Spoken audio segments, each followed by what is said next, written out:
Assalamualaikum warahmatullahi wabarakatuh. Apa kabar anak-anak sekalian? Tentunya sehat ya, alhamdulillah. Kita berjumpa kembali di kelas yang baru. Kalau kemarin kalian semua masih kelas 7 ya. Hari ini kita sudah naik ke kelas 8. Tentunya dengan mempelajari materi-materi yang baru. Pada kelas 8 ini kita pada bab pertama akan mempelajari tentang meyakini kitab-kitab Allah Subhanahu wa Ta'ala. Ada yang tahu nggak kitab-kitab Allah itu apa saja? Ya, jangan-jangan taunya cuma Al-Quran saja. Ya, ternyata tidak. Ya, makanya pada bab ini kita akan membahas tentang kitab-kitab Allah Subhanahu wa Ta'ala. Dan tentunya setelah bab ini nanti kita diharapkan bisa menjadi generasi pecinta Al-Quran. Baiklah, kita masuki materi yang baru kita pahami adalah pengertian iman kepada kitab-kitab Allah. Ya. Iman itu artinya percaya. Ya. Percaya atau yakin dengan seyakin-yakinnya. Yakin itu adalah diucapkan dengan lisan, ya, diyakini dengan hati, dan dilakukan dengan perbuatan. Itulah yakin. Sementara kata Allah, orang yang beriman, orang yang yakin itu adalah, ya, menurut firman Allah Subhanahu wa Ta'ala, A'udzubillahi minasyaitonir rajim. Dzalikal kitabu la raiba fih. Ya. Tidak ada keraguan pada kitab-kitab Allah. Kita harus yakin bahwa tidak ada keraguan pada kitab-kitab Allah. Hudal lil muttaqin, kitab Allah itu adalah petunjuk bagi orang-orang yang bertakwa. Ya, kenapa orang bertakwa? Karena mendapat petunjuk dari kitab-kitab Allah Subhanahu wa Ta'ala tentu. Terutama kalau di zaman kita adalah kitab Al-Quran. Siapa yang memperdomani, mengamalkan Al-Quran, pasti dia akan menjadi hamba yang bertakwa. Kemudian pengertian iman itu apa sebenarnya?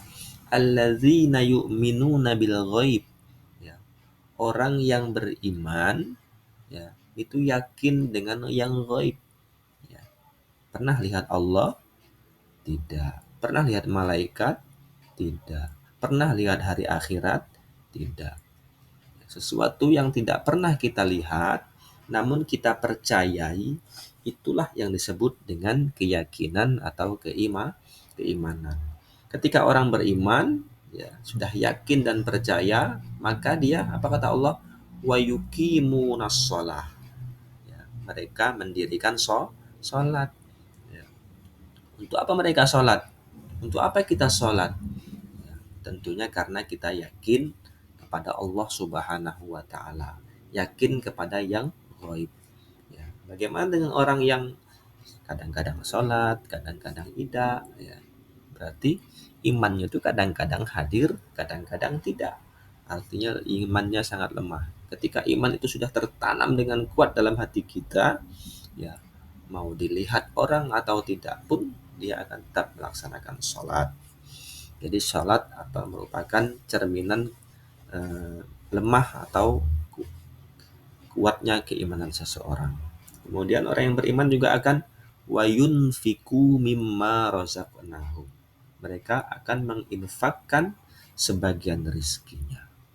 Ya, seperti yang telah kita lakukan di sekolah kita, menjalankan infak setiap salat Jumat.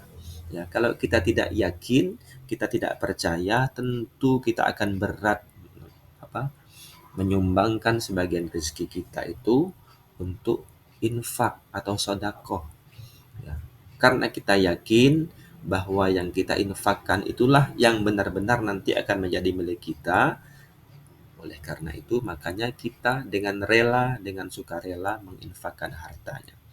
Karena kita yakin apa yang kita infakkan atau yang kita berikan nanti akan menjadi amal jariah untuk diri kita. Ya, sampai kita meninggal pun amalan itu akan tetap mengalir pahalanya kepada kita. Jadi itulah pengertian iman. Jadi ketika iman sudah tertanam dalam diri kita, ya kita menjadi orang yang takwa, itu ya, hudalil muttaqin, karena petunjuk bagi orang yang bertakwa. Ya, begitu juga dengan kitab Allah Subhanahu wa taala. Berikutnya adalah nama-nama kitab Allah dan nabinya. Ternyata kitab Allah itu ada 4 ya. Yang pertama adalah kitab Taurat. Tentunya kitab yang pertama ini hanya mengajarkan tentang keesaan Allah, tauhid ya. Diturunkan kepada Nabi Musa. Kemudian kitab Zabur ya, diturunkan kepada Nabi Daud. Kitab Injil diturunkan kepada Nabi Isa. Kitab Taurat, kitab Zabur, kitab Injil ya, itu tidak perlu kita pelajari ya. Karena kenapa? Itu kitab-kitab terdahulu. Ya, sebagai orang yang beriman kita hanya wajib mengamalkan yang namanya Al-Quran adalah kitab suci yang dikirimkan kepada Nabi Muhammad Shallallahu Alaihi Wasallam, ya, penyempurna dari kitab-kitab terdahulu.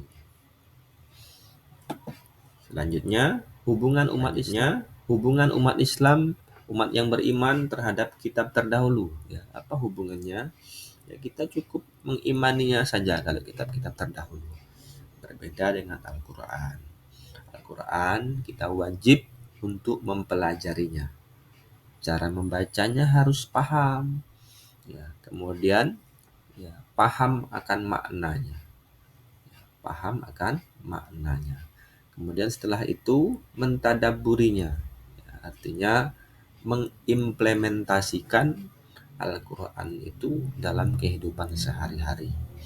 Ya, sehingga orang yang beriman kepada kitab-kitab Allah, ya, dia senantiasa akan menjadi orang yang bertakwa karena dia tahu, dia yakin betul, dia iman betul bahwa kitab Allah itu benar-benar datang dari Allah Subhanahu wa taala sebagai pedoman hidup umat manusia ya, agar berada di jalan yang benar, di jalan yang diridhoi oleh Allah Subhanahu wa taala.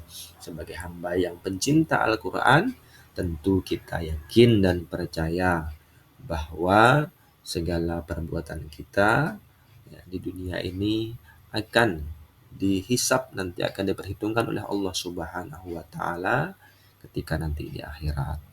Semoga kita semua menjadi generasi yang cinta terhadap Al-Qur'an, beriman kepada kitab-kitab Allah, dan tentunya menerapkan Al-Qur'an dalam kehidupan sehari-hari dengan cara bertakwa, menjalankan segala perintah Allah, menjauhi segala larangannya. Dengan begitu kita maka menjadi umat manusia yang selamat dunia dan akhirat. Amin ya rabbal alamin. Jadi demikianlah materi kita tentang iman kepada kitab-kitab Allah Subhanahu wa taala. Semoga ada manfaatnya ya buat kita semua. Akhir kalam, wassalamualaikum warahmatullahi wabarakatuh.